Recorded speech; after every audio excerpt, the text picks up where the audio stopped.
pagi hari ini ada baiknya kita berdoa. Kita ada waktu lain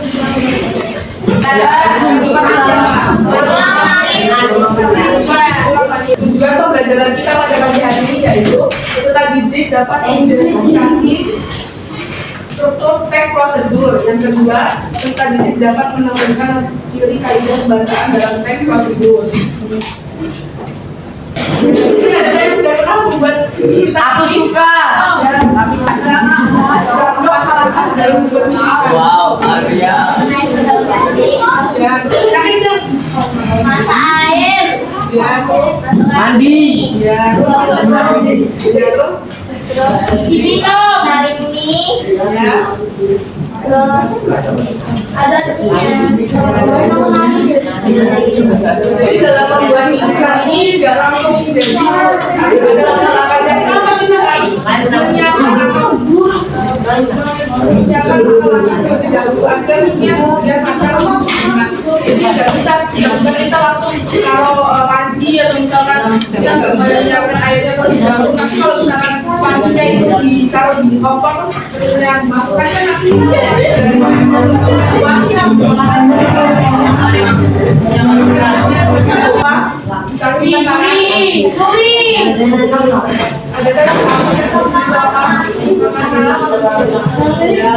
dalam membuat sesuatu atau menyaksikan sesuatu. Jadi teks prosedur adalah teks yang berisi atau cara untuk membuat atau melakukan sesuatu dengan langkah-langkah atau tahapan yang tepat dan logis.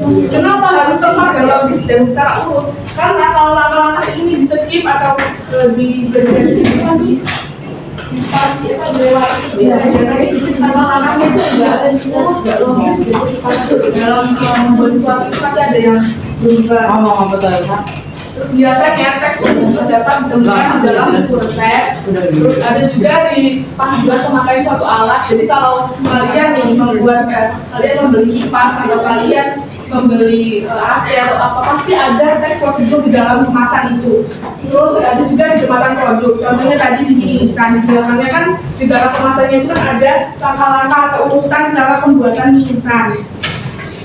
Itu. Kedua yaitu ciri kebahasaan dalam teks prosedur. Jadi dalam teks prosedur itu terdapat ciri-ciri kebahasaannya. Ciri kebahasaannya itu apa saja sih? Yang pertama menggunakan kalimat perintah atau kalimat perintah atau kalimat imperatif. Kalimat imperatif yaitu kalimat yang mengarahkan pembaca untuk melakukan tindakan tertentu. Contohnya gimana Mbak? Contohnya tuangkan, misalkan kita membuat mie instan. Contohnya yang pertama, tuangkan air ke dalam panci. Itu merupakan contoh dari kalimat perintah, kalimat imperatif. Yang kedua, campurkan. Misalkan kita membuat sesuatu olahan, misalkan olahan nasi goreng, misalkan campurkan bumbu ke dalam nasinya terus dioseng. Itu contoh dari kalimat imperatif dan sebagainya. Yang kedua, yaitu berisi langkah-langkah yang berurutan. Teks prosedur disusun dalam urutan langkah-langkah yang sistematis untuk mencapai tujuan tertentu. Jadi dalam membuat teks prosedur atau membuat suatu olahan atau merakit sesuatu, kita harus memperhatikan langkah-langkahnya secara berurutan. Kenapa langkah-langkahnya itu harus secara berurutan? Ada yang tahu? Ya, biar jelas dan biar tepat langkah-langkahnya. Jadi kalau misalkan kita menggunakan sesuatu atau membuat sesuatu, misalkan contohnya membuat es teh manis misalkan. Kalau langkah-langkahnya tidak tepat, misalkan airnya dimasukkan, air putihnya dimasukkan ke dalam gelas, terus habis itu dimasukkan es batu, kan itu kurang tepat atau tidak tepat. Jadi kita harus membuat tesnya terlebih dahulu. Bisa juga kita langsung masukkan ke dalam gelas. Jadi tesnya sudah matang, kita masukkan ke dalam gelas baru dikasih es batu seperti itu. Yang ketiga yakni ini kaidah kebahasaan. Yang ketiga yakni menggunakan kata kerja aktif. Kata kerja yang digunakan dalam teks prosedur biasanya adalah kata kerja aktif yang menunjukkan tindakan dalam melakukan sesuatu. Contohnya ambil, potong, rebus. Tadi contohnya juga di dalam pembuatan mie instan, kayak rebus, ambillah mie instan. Misalkan dalam pembuatan nasi goreng, potonglah bawang putih, bawang merah. Itu merupakan contoh dari kata kerja aktif. Yang keempat yakni ada menggunakan konjungsi atau kata penghubung. Kata hubung digunakan untuk menunjukkan urutan seperti pertama, kemudian, selanjutnya, akhirnya. Jadi fungsi konjungsi di sini yaitu menghubungkan langkah-langkah yang satu ke langkah-langkah selanjutnya. Jadi contohnya membuat mie instan setelah kita memasukkan air ke dalam panci. Selanjutnya kita bisa memasukkan atau menunggu airnya menjadi terlebih dahulu lalu memasukkan mie instannya ke dalam panci seperti itu. Terus materi yang selanjutnya yaitu struktur dari teks prosedur. Jadi di dalam teks prosedur itu memiliki struktur. Strukturnya apa aja nih? Ada yang bisa bacakan ini? Ada yang mau? Ya, silakan.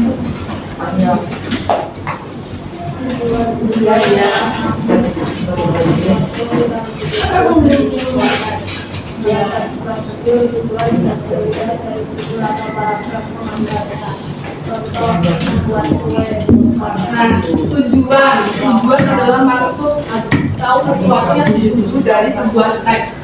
Dalam teks prosedur tujuan biasanya terletak atau terlihat di sebuah judul dalam teks prosedurnya.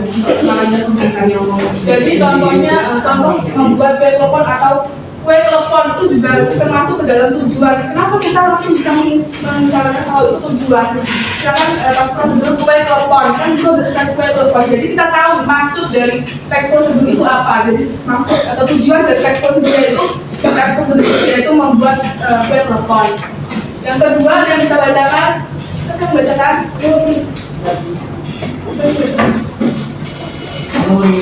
ya.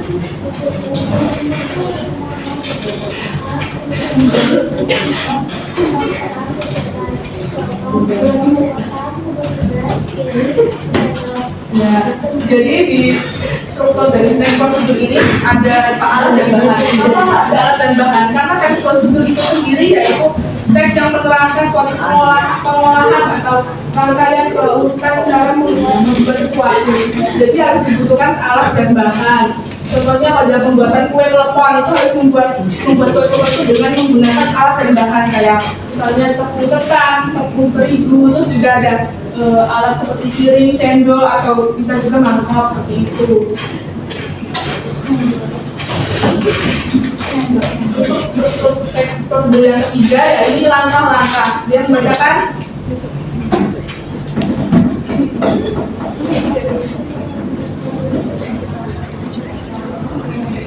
Ya ini langkah-langkah. Jadi dalam membuat sesuatu produk atau membuat sesuatu makanan harus ada langkah-langkahnya atau urutan dalam membuat makanan itu. Contohnya ini langkah-langkah yaitu berisi rincian petunjuk yang disarankan untuk pembaca. Jadi langkah-langkah yang dibuat harus secara berurutan. Contohnya dalam membuat kue klepon tadi. Yang pertama harus menyiapkan tepung beras dan tepung ketan terlebih dahulu. Yang kedua siapkan mangkok campurnya tepung beras dan tepung ketan. Jadi langkah-langkah di sini tuh harus urut. Kalau tidak urut nanti pembuatan kue kleponnya bisa saja gagal karena tidak sesuai dengan langkah-langkah dari teks prosedur pembuatan kue klepon sendiri. Terus yang keempat yakni berisi kesimpulan. Dia membacakan kesimpulan berisi hasil akhir dari proses prosedur Nah, jadi kesimpulan dari teks prosedur yaitu kesimpulan akhir dari proses pelaksanaan prosedur. Jadi ada kalimat penegasan atau kalimat penegasan kesimpulan. Contohnya, telepon siap disajikan dan dinikmati selagi hangat. Itu merupakan dari kesimpulan. Oh, berarti kue kleponnya ini sudah matang, sudah bisa dinikmati. Itu merupakan kalimat kesimpulan dari teks prosedur sendiri. Lalu yang selanjutnya ada jenis-jenis teks prosedur. Yang pertama teks prosedur membuat makanan. Contohnya tadi membuat es teh manis, membuat kue klepon, terus juga ada membuat mie instan. Itu merupakan contoh dari teks prosedur membuat makanan. Yang kedua ada teks prosedur penggunaan alat. Jadi kayak misalnya di kipas angin atau di AC itu kan pasti di dalam boxnya ada panduan cara merangkai atau cara membuat AC atau kipas itu bisa berfungsi. Terus yang ketiga ada teks prosedur melakukan kegiatan. Contohnya yaitu kita mau menanam di kebun, misalkan kita harus mempersiapkan pot bunga, terus benih, tanah, terus keempat tes prosedur membuat produk.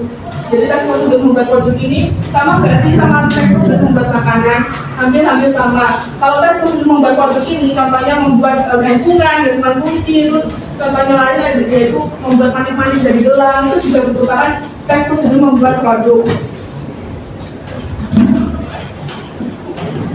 Nah ini contoh dari prosedur membuat makanan. Ada nasi goreng. Jadi ini kita akan membuat nasi goreng. Yang pertama tujuannya tadi tulisan nasi goreng itu tujuan kita mau membuat nasi goreng. Yang kedua ada alat dan bahannya.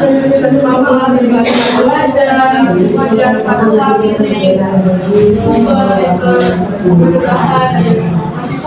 bawang putih, bawang merah, terus juga ada langkah-langkah urutan dalam membuat nasi goreng ini. Terus yang terakhir kalimat kesimpulannya gimana? Ada di sini setelah matang dihidangkanlah nasi goreng di atas piring, kemudian lengkapi dengan kerupuk, telur, ceplok dan kacang. Itu merupakan kalimat dari kesimpulan dari tes prosedur karena menegaskan bahwasannya nasi goreng yang sudah kita buat itu sudah jadi, sudah matang dan bisa dikonsumsi. Gitu. Yang kedua yaitu prosedur menggunakan alat. Jadi untuk kita menggunakan setrika, tujuannya sudah jelas menjelaskan cara menggunakan setrika, kita harus apa, terus ada bahan dan alat-alatnya, terus ada langkah-langkahnya, nyalakan setrikanya, terus atur suhunya. Jadi kayak nggak bisa habis nyalain setrika kita langsung pakai, kan belum panas, jadi kita harus menunggu dulu atau mengatur suhunya dulu biar setrikanya bisa langsung digunakan. Terus habis itu setelah panas setrikanya baru bisa kita gunakan.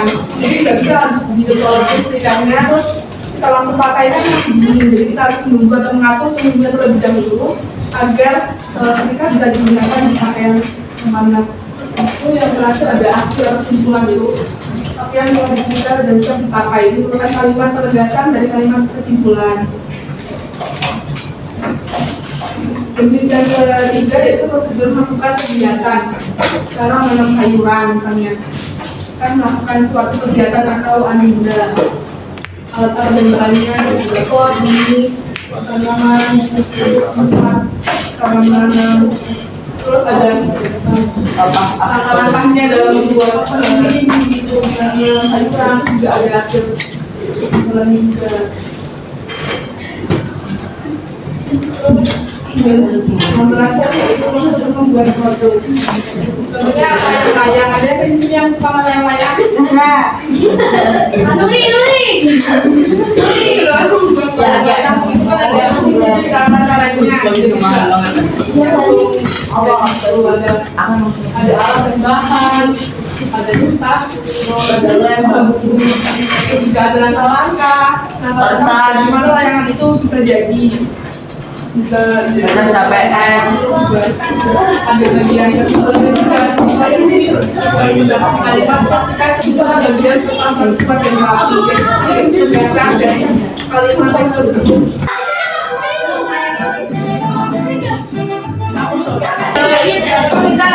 Kita kumpul ke kelompoknya masing-masing sekarang.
Presentasikan hasil dari setelah kontak saya dapat nilai 100 gram margarin 1 saset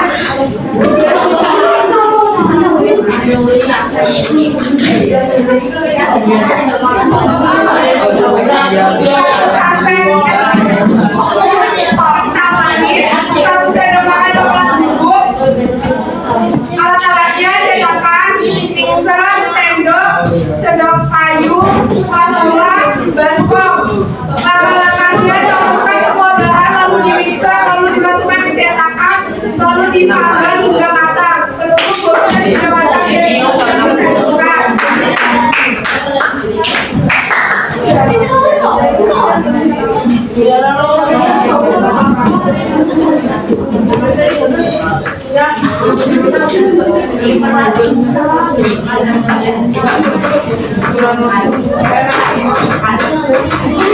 yang kita temukan di tentukan kalimat imperatif satu Pak.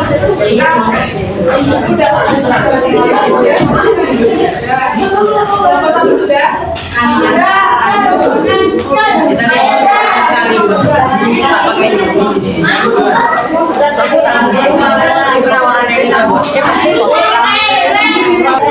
Prosedur. Adakah yang bisa menjelaskan kembali apa itu tes prosedur? Katakan. Ini belum ya.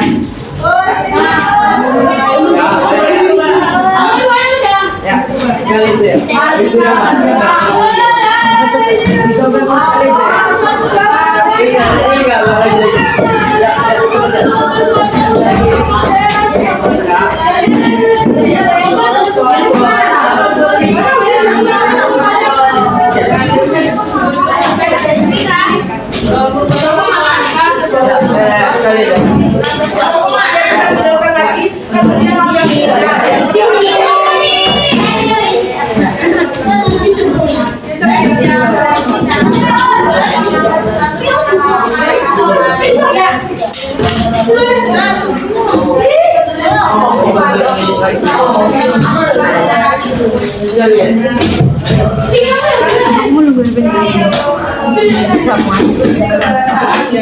Jadi kemarin itu sudah penjelasan dari teks prosedur itu ada 4. Jadi yang pertama menggunakan kalimat yang lah dari kuatkan, masukkan, tambahkan, terus juga ada berisi yang kedua yang tadi yaitu langkah yang menentukan. Jadi setiap proses itu memiliki langkah-langkah atau urutan yang sistematis dalam melakukan. Ayo kembali ke teks. Jadi menggunakan reaktif contohnya dan terakhir menggunakan konjungsi dalam langkah penghubung dan selanjutnya dan sebagainya. Pelajaran pada hari ini akan dilakukan kurang lebihnya mohon maaf buat satu hari sampai satu hari satu. Satu kali pertemuan sudah 4 kali.